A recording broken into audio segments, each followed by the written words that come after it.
zavatra saina sy fanirina tinatao ifanosika tiaraky ny saina ao anaty ao indraindray tô matorotoro foe tiaraky ny sitampo ny fahirina de manodina ny saina mievitazy teny laina tsy voatery tanteraka avoko zay rehetra vinavina ao ampo nofinofy tô manidina izany amboleto antany tsy hoaizany efa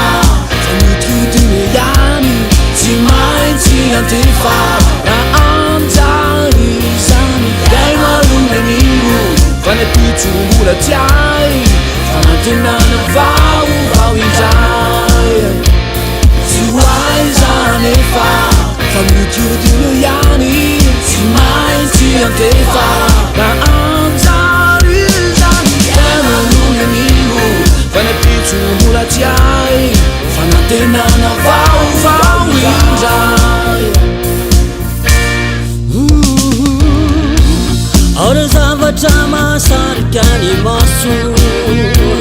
tianao azo tsisy andraso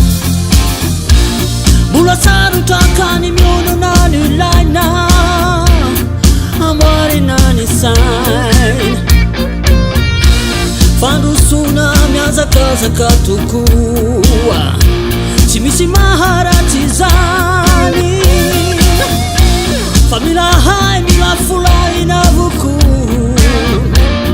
fa mety tondra soa tsy voantery tanteraka avoko zay rehetra vinavina ao ampo nofinofito manidina izany ramboleto antany tsy hoaizany efa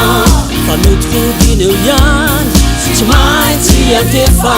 raha anjary zany zay malonanio fanapitsombola tiay fanantenana vaovao indray